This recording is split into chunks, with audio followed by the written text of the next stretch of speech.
Μία συμβουλή σε αυτούς που θέλουν να επενδύσουν πάνω σε μέντορες ή κάτι τέτοιο. Τι πρέπει να κοιτάξεις για να διαλέξεις τον κατάλληλο? Ένα πράγμα. Αποτελέσματα. Τίποτα άλλο. Ο σκοπός είναι ότι αυτός ο άνθρωπος έχει κάνει τα λάθη τα οποία θα έκανες εσύ αν έκανες μόνη σου τη δράση. Οπότε πρέπει να βρίσκεται εκεί, να σε καθοδηγήσει, να αποφύγεις αυτά τα λάθη και να πετύχεις πιο γρήγορα τους στόχους. Με αυτόν τον τρόπο γλιτώνεις χρόνο, πολύ σημαντικό.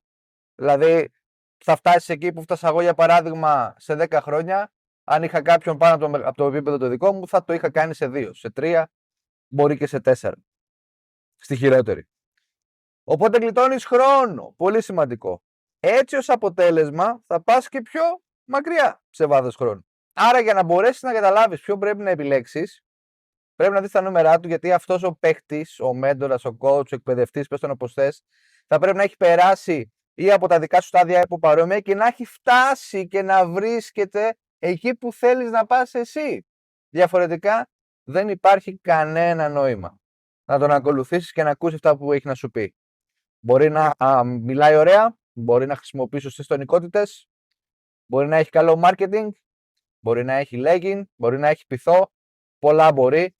Δεν μπορεί όμως να έχει αποτελέσματα εάν δεν έχει ουσία. Οπότε κοίταξε πάντα τα αποτελέσματα.